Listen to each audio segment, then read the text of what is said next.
স্বামী থাকা সত্ত্বেও কিছু কিছু নারীরা কেন পরপুরুষে আকৃষ্ট হয়, এটা কিন্তু নারীর হঠাৎ পরিবর্তন নয়। এটার পিছনে লুকিয়ে আছে অনেকগুলো কারণ। যেমন প্রথম কারণ হচ্ছে অল্প বয়সে বিয়ে। অন্যের প্রেমের জোয়ারে ভেসে কম বয়সে বিয়ে করে তখন মনে হয় যে রঙিন পর্দার মতো জীবনটা সিনেমার কাহিনীর মতো সুন্দর হবে, কিন্তু যখন বিয়ে হয়ে যায়, দায়িত্ব আসে ঘাড়ে, তখন দায়িত্বর চাপে হাড়গুলো ভেঙে যায়, সিনেমার রং তখন বদলে যায়। আর তখন এত তাড়াতাড়ি তাদের এই নিজের জীবন বাঁচানোর জন্য অন্য কারো প্রেমে ঝাঁপ দেয়, আর এ কারণে ঘটে অন্য পুরুষের সাথে আকৃষ্ট। আর দ্বিতীয় নাম্বার হচ্ছে সংসারের চাপ।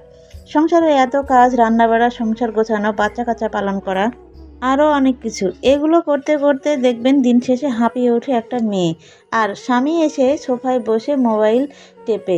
একঘেয়েমি আর ক্লান্তি দূর করতে তখনই না কিছু কিছু নারী খোঁজেন নতুন পুরুষ।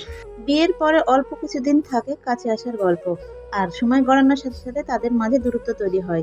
একই ছাদের নিচে থেকে তাদের এই দূরত্ব মেয়েটিকে গ্রাস করে ফেলে, তাদের ঘনিষ্ঠতা ছিনিয়ে নেয়, আর সেই মেয়েটি চায় তার ঘনিষ্ঠ, সেজন্য অন্য পুরুষে আকৃষ্ট হয়। আর ৩ নম্বর কারণ হচ্ছে সম্মান না দেওয়া। নারীকে আপনি যত তাচ্ছিল্য করবেন, সে নারীটার মনটা তত ছোট হবে। নারীকে সম্মান না দিলে সে সম্মান খোঁজে। নারী এত কাজকর্ম করে সারাদিন শেষে একটু সম্মান চায়, ভালোবাসা চায়। আর এটা না করে তাকে আপনি তুচ্ছ তাচ্ছিল্য করেন। এজন্য তাই নারীটা পরপুরুষে আকৃষ্ট হয় সম্মান পাওয়ার জন্য। এই সময়ে, অস্থির সময়ে যদি কেউ একটু প্রশংসা করে, তাহলে নারী ছুটে যায় অন্য পুরুষের কাছে একটু ভালো থাকার জন্য। যাই হোক, পুরুষেরা আপনারা নারীদের এই ব্যাপারগুলো বুঝতে চেষ্টা করবেন, তাদেরকে সময় দিবেন, দায়িত্ব ভাগাভাগি করে নেবেন, স্ত্রীর প্রশংসা করবেন, আর তাকে সম্মান দিবেন। একটা ব্যাপার মনে রাখবেন, সম্পর্ক হলো এমন একটি নৌকা যেখানে দুজন মানুষকে সমানভাবে বৈঠা বাইতে হয়, তা না হলে নৌকা ডুবে যায়। আর সেই ডুবে যাওয়া নৌকা থেকে অন্য নৌকায় উঠে বসা কিন্তু কারোর পক্ষে কঠিন কাজ নয়, এই কথাটা মাথায় রাখবেন। আর একটা সংসারে থেকে যদি একটা মেয়ে সম্মান পায়, ভালোবাসা পায়, সে কখনো অন্য পুরুষের সান্নিধ্য লাভ করতে চাইবে না। তো হ্যালো এভরিওয়ান, আসসালামু আলাইকুম। কেমন আছেন? আশা করি সবাই অনেক বেশি ভালো আছেন। আমিও আপনাদের দোয়া আল্লাহর রহমতে অনেক বেশি ভালো আছি। এতক্ষণ আমি নারীদেরকে নিয়ে কিছু কথা বললাম। একটা নারী সংসারে আসে ভালোবাসা, সম্মান আর আত্মমর্যাদা পাওয়ার জন্য, আর সেই সংসার থেকে যদি না পায়, তাহলে নারী অন্য পুরুষের কাছে চলে যায়। এটাই বাস্তবতা। আমাদের সমাজে এরকম ঘটনা অহরহ ঘটছে।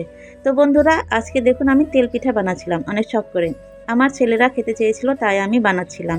এই পিঠা বানানোর জন্য চালের আটা দিয়ে একটা পাতলা ডো বানাতে হবে। খুব বেশি পাতলা হবে না, মাঝামাঝি, যেটা আমি এখানে ভিডিওতে দেখিয়েছিলাম। পিঠা ভাজার আগে দিচ্ছিলাম কড়াই থেকে উঠিয়ে নিয়ে। এরকম একটা আটা আর চিনি দিয়ে সুন্দর একটা ব্যাটার বানিয়ে সুন্দর তেলে দিলেই, তেল কিন্তু গরম হতে হবে, গরম তেল করে এখানে একটা একটা করে ভাজতে হবে। অনেক সুন্দরভাবে ভাজা হয়ে গেছিলো আমার সবগুলো পিঠা। আর এই তো দেখুন আমার পিঠার ফাইনাল লুক। কিন্তু 2টা পিঠা আমার ভালো হয়নি, তবে এতগুলো ভালোর মাঝে যদি 2টা খারাপ হয় তো মন্দ কি। তো যাই হোক, পিঠাগুলো অনেক মজার আর সুস্বাদু হয়েছিল। আমার ছেলেরা তো খুব মজা করে খেয়েছিল। তো বন্ধুরা, সবাই ভালো থাকবেন। কথা হবে অন্য কোনো ভিডিওতে, অন্য কোনো বিষয় নিয়ে। সেই পর্যন্ত সবাই ভালো থাকবেন। আজকের মতো বিদায় নিচ্ছি। আল্লাহ হাফেজ।